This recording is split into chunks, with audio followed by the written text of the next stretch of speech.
Bom dia, boa tarde, boa noite. Não sei que horas você está vendo esse vídeo, mas primeiramente, né, eu tô gravando hoje, né? Quinta-feira passada eu não gravei, queria até pedir desculpa para vocês. Meu dia tá um pouco corrido, tô estudando igual um não sei o que, não tem palavras para descrever o quanto que estou estudando, né? Mas eu acabei que eu não falei um pouco da escala 6 por um, do fim da escala 6 por um, né? Eu já trabalhei boa parte da minha vida na escala 6 por um. Eu trabalhava numa firma que, tipo assim, a gente não só era a escala 6 por um, como também a gente fazia muita hora extra, né? Já teve dia de eu começar a trabalhar às 6 horas da manhã e parar meia-noite, tá entendendo? De dormir 3, 4 horas por dia, né? Então, eu sei muito bem como é que é essa rotina, como é que é exaustivo trabalhar nessa rotina, né? De só ter uma folga por dia, né? Por dia não, por semana, né? Então, tipo assim, vamos falar aqui um pouco. É o José Cobori, né? Eu acho esse vídeo, esse cara pra mim é um achado achei ele no Instagram, ele é um achado, né? Que ele é bem um economista até honesto intelectualmente, ele aparenta ser um bem keynesiano ali no caso, mas ele é bem honesto no que ele se propõe a discutir, né? Sem aquelas falsas leis econômicas e tal, mas vamos ver o que ele tem para falar aqui. Olá, pessoal. Vamos falar sobre a polêmica O logo dele aqui, esse JK ficou maneiro, tá? PEC que propõe acabar com a jornada de trabalho na escala 6 por um. Este é o assunto do vídeo hoje.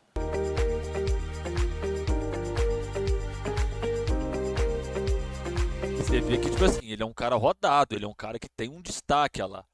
Você entendeu? Ele é estrategista de capital da empresa dele e tal. Então, tipo assim, não é qualquer um, tá ligado?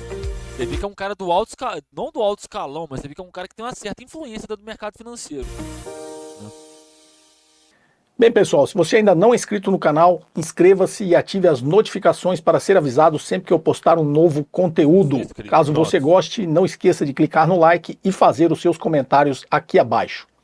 Bem, pessoal, vamos lá ao vídeo de hoje que vai ser bastante rápido porque eu falei há pouco mais de um mês no nosso JKCast sobre a jornada de trabalho de 4 dias na semana. E lá tem bastante informações, vou pedir para colocar E aqui. aí, gente, olha só, vamos lá. A redução da jornada de trabalho é uma coisa benéfica para a economia. Porque, gente, um trabalhador que trabalha a exaustão, igual a 6 por um, igual o Marco Feliciano falou que o certo é o trabalhador brasileiro trabalhar todos os dias, né? Ele não trabalha todos os dias, né? Tem que trabalhar até a exaustão, que o trabalho dignifica o homem. Palavras do Marco Feliciano. Né? E tem muito a ver com essa veia do protestantismo, que o homem alcança Deus através do trabalho, tipo assim, tipo, o crescimento da, das igrejas evangélicas, o crescimento dessa veia neoprotestante do Brasil fortalece muito esse discurso, né? O que favoreceu muito para naturalizar a escala 6 por um durante tanto tempo. Você vê países que já caminham na direção da redução da escala, né? Seja pela própria questão da redução da escala, seja pela questão de automação da produção, por diversos fatores, você vê que você tem uma redução da escala em outros países. E aqui no Brasil você ainda tem um pouco dessa lógica protestante ainda muito viva de que você vai prosperar, você vai alcançar os seus objetivos através do trabalho. Todo mundo sabe que não é assim que a banda toca. Aqui no card para quem quiser revisitar esse conteúdo que foi recente, né? Foi até uma pergunta aqui de uma seguidora falando sobre essa polêmica já sobre a escala de trabalho de 6 por um e a redução dessa jornada de trabalho para melhorar a vida dos trabalhadores. Vai Só um comentário. Eu vi gente comentando na internet falando, pô, os caras são revolucionários, vão marcar ato no feriado. Gente, o ato foi marcado no feriado por um motivo bem específico. O trabalhador não pode simplesmente pegar e não ir trabalhar. Se ele não for trabalhar, é descontado do salário dele, as contas dele já é justa demais, né? Que o salário mínimo é o mínimo que você recebe para sobreviver. Hoje em dia não dá nem para sobreviver, né? ser rápido porque toda polêmica sempre tem o argumento econômico de que isso vai prejudicar a economia, vai gerar desemprego, vai prejudicar os trabalhadores. E eu posso dizer para vocês que isso não vai acontecer, né? Foi assim em todas as mudanças que visavam melhorar a qualidade de vida dos trabalhadores, dar mais direito trabalhista, sempre teve, digamos, esse discurso do terrorismo econômico, dos impactos. Só para vocês terem uma ideia, na época da Revolução Industrial, quando quiseram tirar as crianças de dentro das fábricas, acabar com o trabalho infantil, falaram que ia destruir a economia, né? Quando queriam acabar com a escravidão, falaram que ia destruir a economia. Não é que vai destruir a economia, é porque quem tem o poder econômico vai perder parte do poder econômico. A redução da jornada de trabalho, a redução da escala de trabalho, ela implica necessariamente numa valorização da mão de obra, porque o trabalhador vai trabalhar menos tempo recebendo a mesma coisa. Então, isso é uma valorização muito grande da força de trabalho. Isso dá um poder ao trabalhador, não é, nossa, um poder inimaginável, não, gente, mas é um poder maior de barganha. E olha para você ver como é que é. Isso vem num momento onde você tem é uma pauta que tem um clamor social, não um clamor, né? É uma pauta que tem um apelo social muito grande. Não é porque o cara quer trabalhar menos. Ah, não, o brasileiro é preguiçoso. Não, filho, todo mundo quer trabalhar menos. Eu quero trabalhar menos. Você quer trabalhar menos, né? Então isso e aquela questão, ele vai e começa a engajar, essa pauta começa a ganhar força, essa discussão começa a ganhar força. O fim da escala 6 por um tem pautado a internet nas últimas semanas, né? E aí, digamos que não precisa ser a 4 por 3, que seja a 5 por 2 aprovada. Você entendeu? Pô, o trabalhador vai ver que em tempos de uma dificuldade de conseguir direitos, se ele se organizar, ele consegue. Né? Não só valoriza a mão de obra, como mostra para o trabalhador que se ele se organizar, se ele lutar de forma organizada, ele consegue seus direitos. Os econômicos, né? Como eu já disse no vídeo lá, isso começou desde o Brasil colônia, quando se proporam acabar com a escravidão. O discurso era econômico, dizendo que isso ia impactar a economia. Como assim agora teremos que pagar para os trabalhadores se acabar com a escravidão? Não aconteceu nada, muito pelo contrário, a economia melhorou bastante.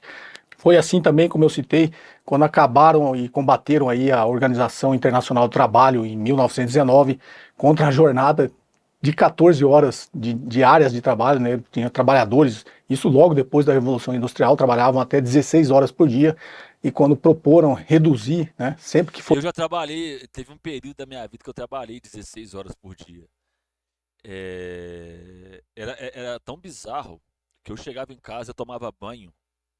A minha mãe ficou assustada porque, tipo assim, ela tava na sala vendo televisão assim, ela escutou eu entrando no banheiro, aí no que ela levantou pra beber água, ela viu eu saindo do banheiro, chegando na beirada da minha cama e literalmente jogando o corpo em cima da cama. No que eu caí na cama, eu já estava dormindo. Ela ficou assustada de ver isso. foi proposta a redução dessa jornada exaustiva e desumana de trabalho, também sempre teve o discurso econômico, como assim, como as indústrias vão sobreviver se o trabalhador trabalhar menos de 14 horas, né? Então sempre tem esse discurso econômico por trás. Foi assim com a CLT, né, no governo de Getúlio Vargas, com a consolidação das leis do trabalho. Como assim dá tanto direito trabalhista? Isso vai onerar a folha de pagamento e vai acabar prejudicando as empresas e toda a economia. E aí, olha pra você ver como é que é. E aí, gente, é um consenso de que os salários no Brasil são baixos, não de toda a população, mas da esmagadora maioria da população, o salário é muito baixo. Então, tipo assim, é um consenso de que o salário no Brasil é baixo. Qualquer um vai admitir isso. Qualquer um, não é? E aí, quando você põe em pauta qualquer coisa que vai garantir mais direitos, né, e que vai sim dar um poder maior para o trabalhador, que nem eu falei antes, eles vêm com esse discurso que vai acabar com a economia. Sempre é terrorismo, esse terrorismo patético em cima das pessoas, velho. Aconteceu. Foi assim na década de 60, com o João Goulart, quando propôs ali o 13º salário, também um terrorismo econômico, e isso ia onerar demais a E folha. olha pra você ver, gente, 13º salário, é só mais um mês de salário, tá ligado? Pra empresa grande isso não é nada. E é sempre aquela parada, ah, mas e o pequeno, que não sei o quê, mas e o pequeno? Fala, gente, a indústria vai ter que contratar mais, as empresas vão ter que contratar mais porque vai diminuir a escala. Contratando mais é mais dinheiro de circulação. Consequentemente, mais dinheiro de circulação é mais consumo. Isso, o pequeno ele acaba ganhando por efeito dominó. Né? Quando se coloca lá na frente lá, o trabalhador recebendo mais, tendo mais direitos, consequentemente o pequeno vai ganhar. Você entendeu? Porque ninguém vive de comprar só de grandes mercadores, grandes lojas, né, grandes marcas. Né? De pagamento, e isso ia acabar e ter um impacto econômico negativo na economia. Isso não aconteceu. Foi assim na Constituinte de 88, né, quando a jornada de trabalho foi reduzida para 44 horas semanais, que permanece até hoje. Já existia uma proposta na época que infelizmente foi vencida, que era de 40 horas semanais, mas a jornada na época era de 48, foi reduzida para 44 também, vai ter um impacto econômico, isso vai acabar com a economia, isso não aconteceu. Foi assim recentemente, em 2013, com a famosa PEC das domésticas, como assim da direita trabalhista para os empregados domésticos, né? Isso vai acabar, impactar a economia, vai gerar um desemprego tremendo, isso também não aconteceu. E está sendo assim agora, com essa proposta do fim da jornada de 6 por 1, ou seja, trabalhe 6 dias da semana e descansa só um. Estão dizendo o mesmo discurso do terror econômico e que isso vai impactar a economia. Eu acho que é um debate válido. O Estado, o governo tem que entrar nessa negociação, porque a grande maioria dos trabalhadores que ainda trabalham na escala 6 por 1 são os trabalhadores que moram na periferia, são os trabalhadores de mais baixa renda, aqueles que ganham salário mínimo. Eu tenho certeza que a grande maioria das pessoas que são contra não trabalham nessa escala, né? Exatamente. Exatamente. Se você chegar dentro de uma fábrica hoje, dentro de qualquer lugar, dentro de qualquer empresa, chegar para o trabalhador assim, o que você acha da escala 4x3? Você vai pegar os seus dias de trabalho e vai diminuir em 2. Você vai trabalhar 4 dias e vai folgar 3. O que você acha disso? O cara vai olhar na tua cara e vai falar assim, eu vou receber a mesma coisa, trabalhando menos? Aí você fala com ele, sim. Ele vai olhar na tua cara e falar assim, porra, ganhei mais um domingo aí. Mais um dia de descanso. Para ele é interessante. Porque ele sente na pele, né? Porque ele sabe que é trabalhar 6 por 1. Ele sabe como é ruim. A galera que faz pomposos discursos contra isso, nenhum deles trabalha. A escala 6 por 1. Nenhum deles trabalha, né? De fato, né? Produzem alguma coisa. Então, se você olhar para o mercado financeiro, ninguém trabalha 6 por 1. Lá já. Não só o mercado financeiro, você pega aí mercado financeiro, a Câmara dos Deputados ali, porque você tem essa palhaçada, essa ideia de que nós vivemos uma democracia, aí você pega lá, você tem a bancada da bala, que obedece à indústria bélica, você tem a bancada do boi, que obedece ao agronegócio, você tem a bancada, você entendeu, do grande capital, né? Você tem a bancada Lehman, né? Sabe, Jorge Paulo Lehman, dono da Ambev, ele tem uma bancada dentro da Câmara dos Deputados, Tabata Amaral tá no meio. Você que está vendo esse vídeo, quantos deputados você tem lá? Que eles vão sempre votar a seu favor, que eles vão sempre pensar assim: ah, Rosângela, dona Rosângela, que mora lá no interior de Viçosa. Vou ligar para ela para ver se ela quer que aprove essa PEC. Que algum de vocês tem? Não, mas a alta burguesia tem. E é essa galera que adora falar que o fim da escala 6 por 1 a economia vai quebrar. Ou eles não trabalham, ou eles trabalham em escalas menores. É sempre essa galera. Você entendeu? E esse tipo de pauta é interessante porque ele evidencia o que muita gente fala que está morto, que, né, que não ou que está morto ou que nunca existiu, que é a famosa luta de classes que o nosso Marquinhos vem falando, né, desde o manifesto. Né?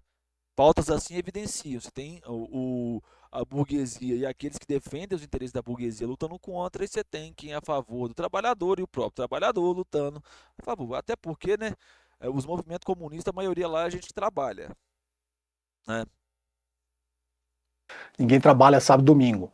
Se você olhar para os bancários, que depois de muita luta, eu fui bancário durante muito tempo, né, depois de muita luta, reduziu a jornada de trabalho para 30 horas semanais. E é uma Então, parada, vamos falar real, vamos falar real. E é uma parada que eu vejo muita gente. Porra, eu trabalho 50 horas semanal, vocês estão querendo abaixar de vocês, querem ver trabalhar. Não, mano, você não tem que reclamar da mudança do cara, não, velho. Você tem que lutar pela mudança deles e lutar pela sua. Porque se melhora pra ele, melhora pra você. Tá ligado? Criou-se esse negócio de o trabalho liberta, cria uma legião de pessoas que adora essa ideia da exploração, essa ideia do trabalho, a exaustão. Gente, isso não é vida. Isso não é vida. Como eu categorias que tive eram essa merda. organizadas, elas conseguiram, né, atingir a redução da jornada de trabalho, mas com a reforma trabalhista houve uma grande precarização, né, tiraram-se muito o poder de negociação dos trabalhadores quando enfraqueceram os sindicatos, né, deixaram. Não, e aí, tipo assim, aquele negócio, você enfraquece de um lado, você destrói sindicatos, destrói qualquer aparato de apoio do trabalhador, né? E fala ali pro cara, não, porque um contrato de trabalho é um acordo de livre negociação entre ambas as partes. E aí tem uma situação que é o seguinte, o cara trabalha, que seja numa fábrica, que seja num restaurante, que seja num bar, que seja numa loja. O cara trabalha ali, a única fonte de sustento dele é aquilo ali. E ele sabe que tá difícil de arrumar emprego, porque o filho dele, porque o filho do amigo dele, porque o próprio amigo dele, porque alguém da família dele tá tendo dificuldade para arrumar emprego. Então, ou seja, né? Ele não pode simplesmente se demitir e procurar outro emprego igual a galera fala, né? Primeiro, porque a quantidade de vagas está escassa. Segundo, porque quem vai pagar as contas dele, né? Porque ele tem conta para pagar, muitas das vezes ele tem família para cuidar, ele tem filho para cuidar, ele não pode largar. Então você tem um cara que está tecnicamente acorrentado a um emprego, porque é a única fonte de renda dele, né? E um outro que pode simplesmente virar pro cara e falar: ou você faz isso aqui, eu vou te mandar embora. Livre negociação. De ter lá a obrigação na contribuição sindical, então A isso galera que enfraqueceu fala de livre negociação não tem boleto para pagar. muito a luta organizada dos trabalhadores e, infelizmente, quem trabalha na escala 6 por 1 é a grande maioria dos trabalhadores de mais baixa renda no comércio, nos serviços, e são esses aí que vão ser beneficiados, né? Porque ninguém pode ser contra, digamos, você ter um maior tempo para se dedicar à sua família, se dedicar aos estudos, ao lazer. Afinal de contas, a gente não vive só para trabalhar, né? As pessoas trabalham Para para viver. viver, não trabalham só para sobreviver, que é a grande maioria desses E eu trabalhadores. acho interessante, eu sei que ele não é marxista, gente, mas eu acho interessante você ver uma figura igual esse cara falando isso, porque você vê que ele entende a posição dele, ele entende a sociedade, como ele funciona, você vê que ele tem uma clareza para montar o raciocínio dele, o Cobor ele vai colocando todos os elementos, ele coloca a questão da classe burguesa que não quer perder seus privilégios, ele coloca a questão do trabalhador que ele quer um dia a mais de descanso, que ele quer poder viver e não sobreviver, você está entendendo? Ele é bem honesto, eu acho esse cara muito interessante por causa disso. Na escala de 6 por 1 está ali trabalhando, ganhando pouco, tendo pouco descanso, e estão trabalhando simplesmente para comer, ou seja, para sobreviver. E não é essa a intenção, digamos, do trabalho. Então, não vai acontecer esse impacto todo como a história já nos mostrou. Talvez o que o Estado e o governo têm que fazer é entrar nesse debate, né, nessa negociação, para que isso seja viabilizado de alguma forma aí de uma transição, de um apoio, né, do Estado e do governo, seja por uma reforma tributária aí para as pequenas e médias empresas que empregam a grande maioria desses trabalhadores do comércio e do serviço, que trabalham nessa escala, já que o Estado tem todo esse poder para desonerar a folha de pagamento de grandes empresas, né? Por que não ajudar aí os pequenos e médios empresários? E aí tem uma parada assim, e aí tem uma parada que é o seguinte, olha só, as grandes empresas elas têm baixa tributação, porque eu acho que foi o ICL que postou uma tabela com as empresas com maior desoneração da folha, coisa de 100 milhões de reais de desconto de imposto, 100 milhões.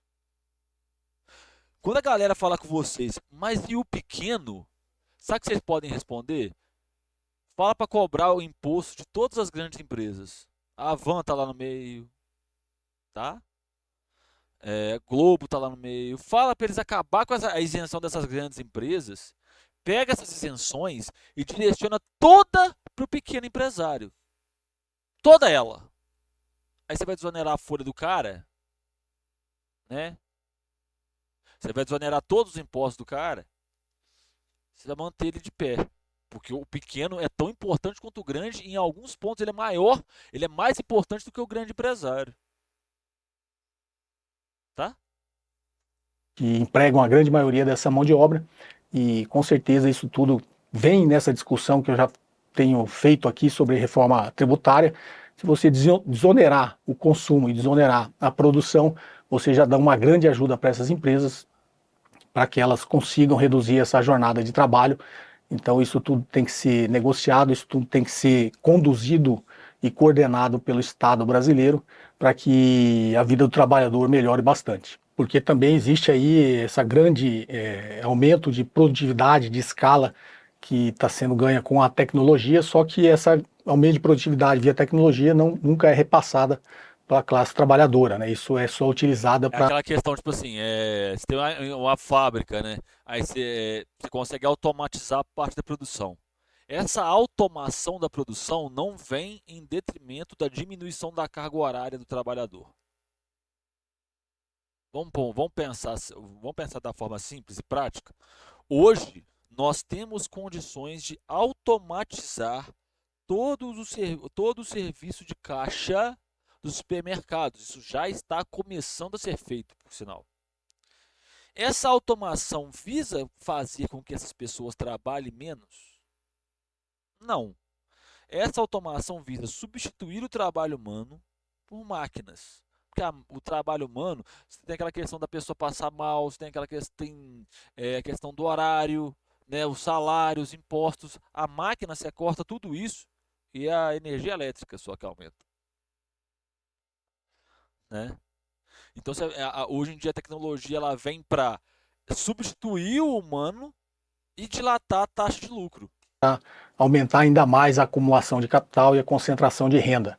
Então a tecnologia também é uma grande aliada nessa automação Certeiro, o Cobori foi certeiro aqui agora. aí, né, de uma parte da mão de obra e com certeza a gente pode caminhar e estudar maneiras de viabilizar essa redução da jornada de trabalho. Então o impacto econômico, sob o meu ponto de vista, ele vai ser benéfico, né, no médio e longo prazo, desde que nesse curto prazo o Estado consiga viabilizar um debate, né, civilizado, um debate racional. Eu acho que assim, nem é só um debate, porque tipo assim, qualquer mudança que você vai fazer nessa escala, eu tô falando, qualquer reforma que você vai fazer nesse sentido, você tem um processo de adaptação e de implementação dela.